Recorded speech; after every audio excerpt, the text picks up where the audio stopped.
La verdad es que el tema del que yo voy a hablar es un poco árido porque al fin y al cabo lo que voy a hacer simplemente es extractar algunos puntos del reglamento de instalaciones térmicas de los edificios en todo aquello que tiene que ver con la calidad ambiental en interiores.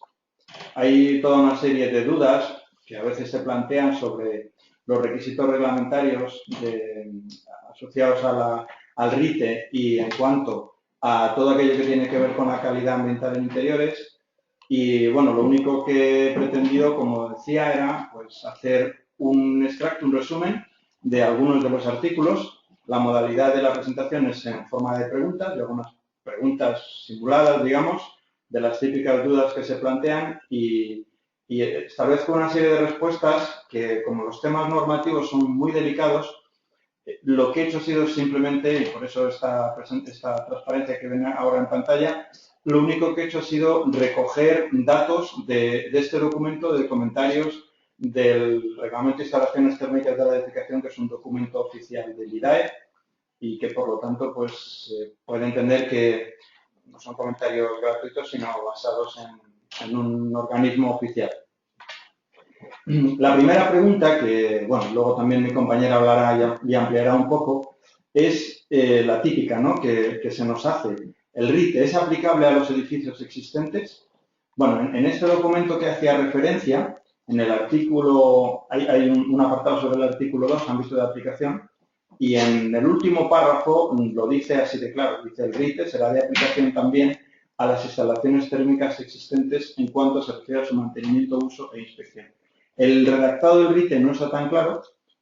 Luego mi compañera Maite lo divide en varios párrafos y verán cómo se ve un poquito más claro. Pero en todo caso, de acuerdo a este documento del IDAE, yo creo que es una pregunta que queda bastante bien respondida aquí, ¿no? Otro de los típicos temas que se nos plantea, ¿no? ¿A qué valor, a partir de qué valor de potencia las instalaciones tienen que cumplir los requisitos del RITE, ¿no? Bueno, pues como todos saben, pues, hablamos de potencia de 70 kilovatios y directamente lo que hay que hacer es ver la potencia nominal en los equipos que tengamos instalados en el edificio sin más, ¿no? Es un dato que va a estar en manuales, placas, de qué potencia o cómo se determina o cómo podemos valorar esa potencia en el caso de edificios un poquito más complejos, donde podamos encontrarnos diversas instalaciones o situaciones de estas características. Bueno, pues aquí lo que normalmente vamos a hacer es, lógicamente, sumar todas las potencias de los equipos individuales. Hubo una época en la que esto no estaba tan claro de acuerdo a la normativa y pues había un poco la típica picaresca de dividir las instalaciones, pero lógicamente eso ya está claro que no es posible, no es válido, y lo que se hace es sumar todas las instalaciones individuales. La potencia se aplica a frío o a calor, porque se sobreentiende que las instalaciones funcionan en un modo calor o en un modo frío, pero no simultáneamente. Por lo tanto, se pretende calcular o valorar la potencia que está en uso en cada momento. No se considera la potencia de energías renovables como pueden ser sistemas solares, ¿no? Y luego, cuando hablamos de multipropiedad, pues igual, habría que sumar los generadores de cada propietario. Quiero decir, esto quizá bueno, puede plantear un poco de duda. Cuando hablamos de multipropiedad, nos referimos a un edificio de oficinas de varias plantas, que cada planta es de un propietario diferente, ¿no? Esto, salvo que se gestione como comunidad de propietarios, en principio, pues cada propietario podría hacerlo por separado y podría no estar sujeto a requisitos. ¿Quién es el responsable último? Bueno, pues todos los agentes que intervienen en el proceso, desde la etapa de proyecto hasta la instalación y, por último, pues los mantenedores. Y, lógicamente, titulares y usuarios son los principales implicados, ¿no? El RITE nos hace una referencia a una serie de normas, en concreto en el ámbito de calidad ambiental en interiores, como saben, y como luego mi compañera Maite reflejará con un poco más de detalle, hablamos de las normas UNE 171-330 y la UNE 100-012, y estas normas, de acuerdo al artículo 5, que nos habla de la remisión a normas, el artículo nos dice que las normas pueden ser voluntarias, obligatorias o simplemente unas referencias, ¿no? y que la aplicación no tiene por qué ser en la totalidad. Puede ser solamente una aplicación parcial en función de lo que se estipule en el texto de las instrucciones. Lo que se estipula en el texto de la IT3, que es la que nos compete en este caso, es lo siguiente. Nos dice, revisión de la red de conductos según los criterios de la 100.012, con periodicidad anual, y revisión de la calidad ambiental según criterios de la 171-330. En principio, en todo lo que conlleva la referencia a la 100.012, parece que está claro que se debería aplicar en su totalidad y, sin embargo, entonces, decía que la versión, lo que sí es importante es el tema de la versión de la norma. Cuando la versión se dice explícitamente en el RITE, esa es lógicamente la que hay que utilizar. Dice, imaginemos, norma 171-330-2014, esa sería. En este caso, no es así. En este caso se habla del número de la norma sin más. Y por lo tanto, lo que se aplica es la última norma que debe estar que está en vigor. El proyecto se debe incluir en el manual de uso y funcionamiento todo aquello que se describe en la IT03 y, por lo tanto, ahí se deberían incluir también todos los aspectos relacionados con revisión de la calidad del aire y con la revisión, con la higiene de conducta, ¿no? El tema de responsabilidades, bueno, pues la verdad es que el RITE lo especifica con mucha claridad, ¿no? Y ya nos dice que, por una parte, tenemos las operaciones de mantenimiento que tiene que llevar a cabo la empresa mantenedora habilitada. Inspecciones, sobre todo se refiere más a inspecciones de tipo OCA o inspecciones de eficiencia energética. Y luego tenemos el apartado de conservación de la documentación. Y aquí, pues, se nos habla de que deben estar incluidas en el libro de registro. Desde nuestro punto de vista, todo lo que tiene que ver con las revisiones de higiene y de calidad ambiental, pues debería ser, sin más, un documento que debería formar parte de ese libro de registro del edificio, ¿no? Ese libro en el que se incluyen, pues, todas las documentaciones de las inspecciones periódicas que se realizan. ¿Quién debe realizar el mantenimiento? Pues el mantenimiento, lógicamente, de acuerdo a la IP33, tiene que realizarlo una empresa mantenedora habilitada o bien el personal propio del edificio, personal contratado por los propios titulares del edificio, pero que deben en ese caso firmar una declaración responsable. Pero aquí lo que es muy importante, y lo reflejo, es el aspecto de la independencia. La misma empresa de mantenimiento que realiza las operaciones no parece que sea lógico que sea la que realice asimismo las inspecciones de calidad ambiental en interiores, porque al fin y al cabo lo que lleva una inspección de calidad ambiental en interiores tiene una parte importante de control de calidad del mantenimiento, por lo tanto no tiene sentido ser juez y parte. Esto, bueno, en algún momento se está haciendo, yo creo que es un error bastante grave y que desde luego pues hay que corregir.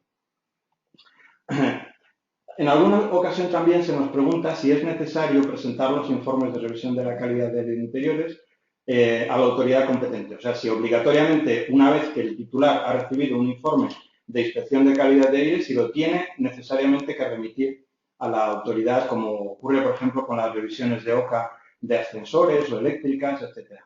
Pues, bueno, no es el caso. No es el caso. Los informes deben existir, deben estar a disposición de una posible inspección por parte de la autoridad competente, pero no son necesariamente, no deben necesariamente ser enviados de forma automática o de forma proactiva, digamos, a la autoridad sanitaria. Ese no es el caso. Simplemente hay que mantenerlos por un periodo mínimo de 5 años y si hay una inspección, pues tendrán que estar a disposición. Normalmente, pues no hay inspecciones, normalmente esos son documentos que reflejan la situación y se quedan ahí registrados sin más, pero sí que es verdad que la calidad del aire, pues cada vez la vamos considerando más y más importante. Aquí vemos un ejemplo de un estudio realizado por una organización europea, el BPIE, el Building Performance Institute de Europa, y ellos nos hablan de que la mala calidad del aire en interiores tiene un impacto de 99.000 muertes al año. Es un tema que cada vez sensibiliza más a la población en general, ¿no? Y luego, de vez en cuando, pues nos encontramos noticias en la prensa, como esta que vemos aquí, de un edificio, un hotel, Hilton, en Hawái, que tuvo que cerrar 453 habitaciones. Y todo ello, ¿por qué? Pues porque había una problemática de crecimiento de hongos que les llegó a costar incluso 10 millones de dólares retirarlos e indemnizar a las personas que lo habían pasado mal en ese edificio. Pero fíjense que no nos tenemos que ir a Hawái, esto también ocurre aquí en España. Tenemos una noticia no muy lejana de abril de este año, en el que 120 funcionarios de un edificio tuvieron que ser trasladados por contaminación de un hongo. Cualquiera de estos usuarios presenta una denuncia pública y finalmente pues el juzgado va a tener que tirar de documentación, va a tener que tirar de se hicieron inspecciones, se sabía que esto existía, no existía, etcétera. O sea que en condiciones normales ese documento va a quedar ahí registrado y no va a tener mayor trascendencia, pero en condiciones anormales o anómalas pues tendremos que sacar la documentación y tendremos que registrarla y enseñar que está correctamente desarrollada, ¿no?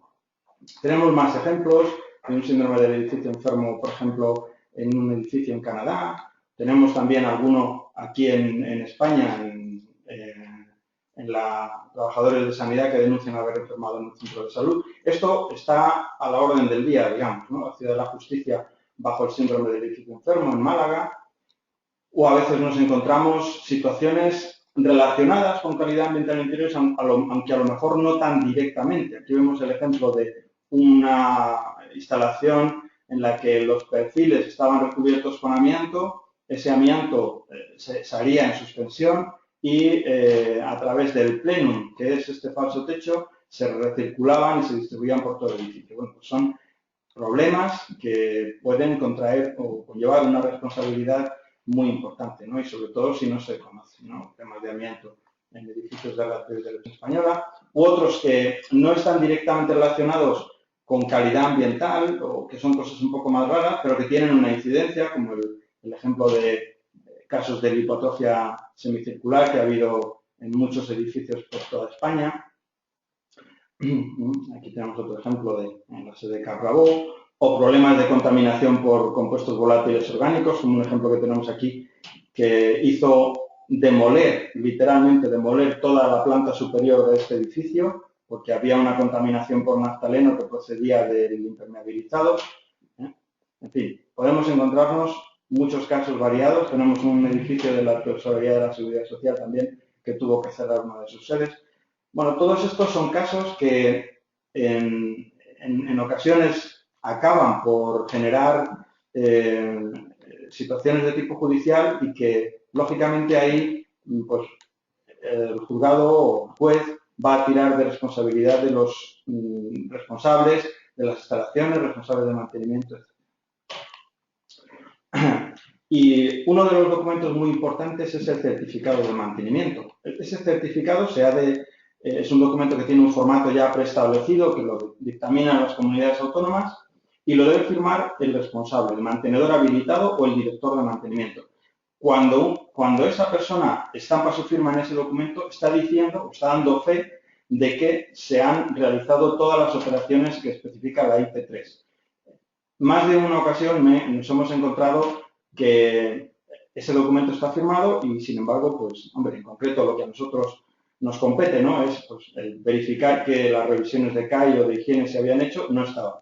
Bueno, pues ahí se está asumiendo una responsabilidad que es importante y que probablemente muchas veces es innecesario asumir, ¿no? ¿Quién puede hacer las inspecciones?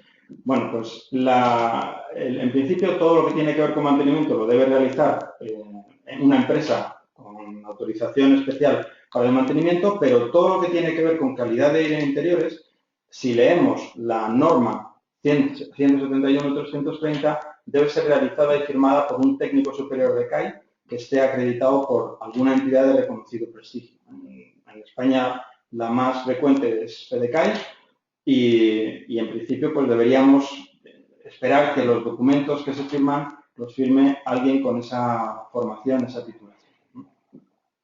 Lo que está claro que La formación habitual de un mantenedor no incluye conocimientos de tipo salud ambiental, contaminación microbiológica, etcétera, y eso lógicamente no se consigue si no es con una formación específica en este campo, como la que puede ser la que da, en este caso, como digo, FEDECAI o algo equivalente. Hay otro aspecto también muy importante. En el artículo 43 del RITE nos habla de infracciones y sanciones. Aquí la referencia es la ley 21.992, que nos tipifica varios tipos de infracciones, desde muy graves o sea, desde leves a muy graves. Siempre el punto de referencia es daño para las personas, flora, fauna, etcétera. Normalmente en edificios los daños para las personas van a ser leves o medios, vamos a llamarlos así, pero sobre todo si hablamos de hospitales, pues estamos hablando de una situación que puede dar lugar a infecciones muy graves o en algunos casos porque podemos llegar a producir incluso muerte de personas por malas condiciones ambientales, ¿no? Es difícil probarlo, lógicamente, pero puede haber una relación. Si cogemos la ley 21.992, que es una ley muy antigua, la encontramos en pesetas. Nos habla de infracciones leves con multas de 500.000 pesetas y infracciones muy graves que pueden llegar hasta los 100 millones. También es cierto que luego en un párrafo debajo dice el gobierno podrá actualizar el importe de las acciones de acuerdo a los precios del consumo, ¿no? Al IPC famoso. Con lo cual, bueno, estamos hablando de cuantías de 3.000 a 600.000 euros, pero si lo actualizásemos por el IPC de los últimos 23 años, pues estas cifras pues subirían bastante, lógicamente. No hemos hecho el cálculo, pero seguro que serían muy importantes. En todo caso, bueno, hay una componente económica directamente que pocas veces se pone en práctica, pero que ahí está y que la normativa la recoge, ¿no? Nos da algunos datos de qué tipo de infracciones graves, algunos ejemplos podríamos estar contemplando. Nos habla de ocultación o alteración dolosa, de datos. Podría ser que no exista un informe de inspección de calidad de interiores en este caso. Certificados e informes cuyo contenido no se ajusta a la realidad. Lo que decía, firmar el certificado de mantenimiento cuando realmente a lo mejor no se han hecho todas las operaciones. Incumplimiento de las prescripciones dictadas por la autoridad competente, exactamente. Inadecuada conservación y mantenimiento de instalaciones si ello puede resultar un peligro para personas, flora, fauna, etc., ¿no? Cualquier instalación que dé lugar a problemas en las personas, como digo, pueden ser desde leves, pues una lipoatrofia es algo muy leve, pero puede llegar en casos hospitalarios a daños mucho más graves, ¿no? ¿Quién va a ser responsable? Pues desde el propietario, director o gerente de la instalación hasta incluso proyectistas o todos los que están participando en el proceso, mantenimiento, inspección, etc., ¿no? Y luego todos los organismos o entidades que puedan participar en el proceso, pues desde hacer inspecciones incluso a mediciones, etc., ¿no? Bueno, y sin más, pues nos hacemos la pregunta, ¿no? La última pregunta. ¿Tenemos que cumplir el RITE estrictamente? Bueno, yo creo que muchas veces el coste económico del cumplimiento del RITE es, si me permiten la expresión, el chocolate del loro y desde luego puede tener unos impactos muy negativos desde el punto de vista de imagen, incluso desde el punto de vista económico y responsabilidades que al final a veces pueden acabar siendo responsabilidades de las personas, lógicamente, no porque las entidades en sí no tienen mayor trascendencia. Y el hecho de que asumamos ese tipo de responsabilidades muchas veces no tiene ningún sentido, ¿no? Sin duda, pues como en todo, es mejor prevenir en este caso, ¿no? Y sin más. Bueno, visto con Paulino quién debe hacer qué y el por qué, yo os voy a comentar cuál es el alcance de todas las actuaciones que se deben de llevar a cabo en esta RITE, la 3.3, ¿de acuerdo? Es en la revisión del RITE del 2013, donde ya se ponen los puntos 38 y 39 para la revisión de red de conductos acorde a la norma UNE 10012 y revisión de calidad ambiental según los criterios de la norma 171330. En ambos casos, la periodicidad que se le da para este tipo de actuaciones es anual. Entonces, ¿se debe de hacer en todos o no? Efectivamente, como ya se ha vislumbrado un poco, sí que es verdad que el ámbito del RITE, lo primero que dice es que afecta a todos los edificios construidos y reformados a partir de que se aprueba la ley en 2007, evidentemente en su reforma. Sin embargo, si ahondamos un poco en el ámbito de aplicación del mismo, podemos dividirlo en tres partes. Nos dice que se aplicará a las instalaciones térmicas en los edificios de nueva construcción, a las instalaciones térmicas que se reformen en los edificios existentes, exclusivamente en lo que es a la parte de la reforma que se refiere, y que se aplicará a las instalaciones térmicas en los edificios en lo relativo al mantenimiento, uso e inspección de todas las instalaciones térmicas con las limitaciones que en el mismo se determinan. Eso implica que en lo que a mantenimiento preventivo se refiere, que todos los edificios están incluidos dentro del RIT. Las limitaciones, estas limitaciones que comenta el mantenimiento preventivo son aquellas que no tengan una potencia instalada mayor de 70 kilovatios. Hay veces que cuando según el interlocutor que tenemos, estos 70 kilovatios, si los calculamos a metros cuadrados, suelen ser aproximadamente unos 500, ¿de acuerdo? ¿Cómo calculamos si llegan o no llegan a 70? Tiene que superar o bien para modo frío o bien para modo calor. Aquí en el ejemplo que tenemos, en el primer caso, sí que se supera la potencia de 80 kilovatios de los 70 kilovatios, perdón, para modo frío. Sin embargo, por lo tanto, sí que aplica este tipo de revisiones y en el segundo ejemplo, pese a que la suma, tanto en frío como en calor, no llega, en independiente no nos va a llegar a 70. Por lo tanto, aquí no aplicarían los 70 kilovatios, ¿de acuerdo? Así que, si me he enredado un poco, nos va a aplicar si para potencia de frío o calor tenemos una potencia térmica de 70. ¿Qué es lo que nos dicen las normas? Porque claro, el problema de estos puntos de la ITE es que te manda directamente a la norma y no todos tenemos el conocimiento de las mismas. La primera de todas, de la norma 10012, que es la que adoptamos para el criterio de revisión de conductos, esta norma nos da lo que son los criterios de valoración de higiene, cómo se tiene que descontaminar en el caso de que sea necesaria una limpieza y cómo se valida esta eficacia de la calidad higiénica, ¿de acuerdo?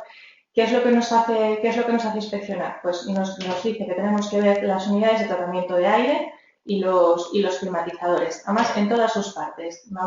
Empezaremos desde donde se coge el aire exterior, veremos los tipos de filtros, la eficacia de filtración que tienen, el estado de las baterías, de las bandejas, de los ventiladores, también los recuperadores, ¿de acuerdo? Se ve cada una de las partes de las que esté compuesto.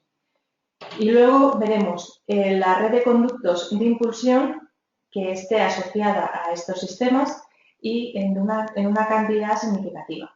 Y lo mismo para la red de conductos de retorno, ¿de acuerdo? También en ambos casos lo que nos recomiendan es que sean un número de puntos representativos para el sistema. ¿Cuántos sistemas veremos? Porque claro, aquí hay de todo. Pues tenemos edificios que sean más grandes y otros que sean más pequeños. Si son pequeños, a lo mejor solamente tenemos un sistema, con lo cual sabemos que este lo tendremos que estar revisando todos los años. Pero en otros edificios, ya en sus superficies mucho más mayores, podemos tener a lo mejor que tenemos 6 unidades de tratamiento de aire, tenemos 10, depende de cada uno de ellos, ¿no? Pues cada año se hará una revisión de ese 25%. Como veis aquí en las fotos, sí que se extrema bastante, se hace una primera inspección visual y se ve cada una de las partes, ¿de acuerdo? Siempre siguiendo el sentido del flujo del aire.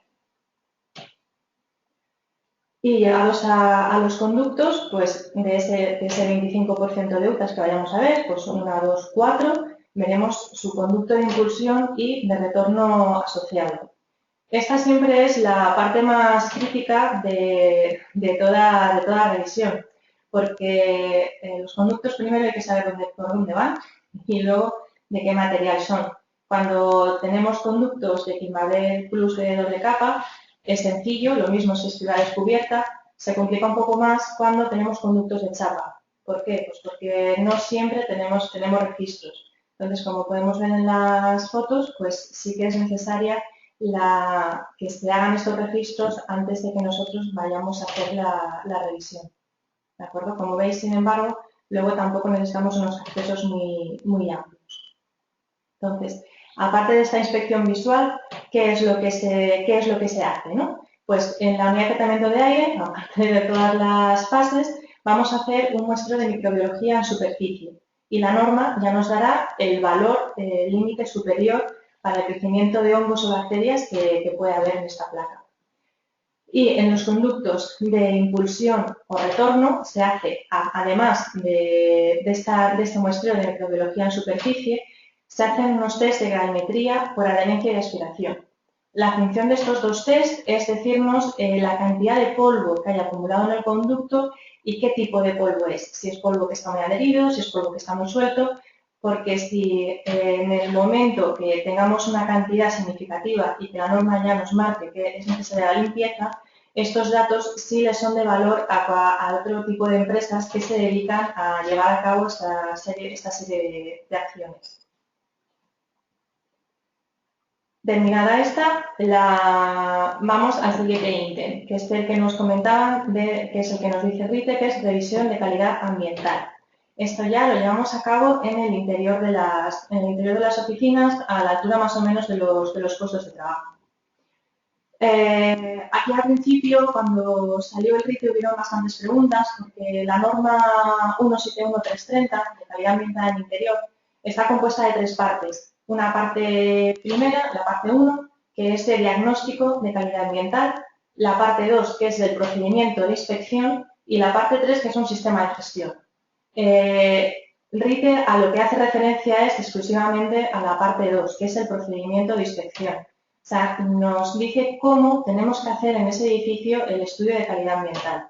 Las otras dos son complementarias, pueden ser, según sea el cliente, pueden ser beneficiosas o no, si tenemos algún problema, pero bueno, un sistema de gestión es un sistema de gestión, es un valor añadido. Pero lo que RITE en este caso nos está exigiendo es únicamente la parte.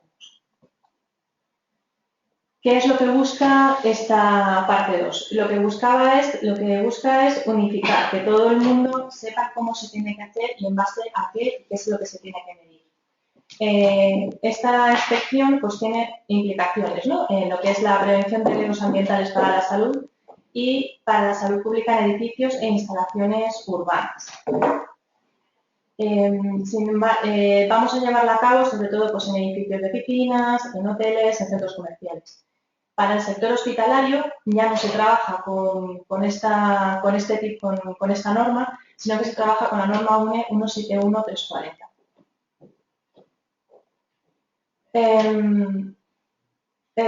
¿Cuál es el proceso de inspección? Si ya ahondamos en la norma nos habla de dos tipos de parámetros. Unos que son los mínimos, o los que nosotros muchas veces llamamos los básicos, que es aquello que va a ser siempre imprescindible en todo tipo de revisión y los cuales son necesarios para que ésta sea adecuada y conforme.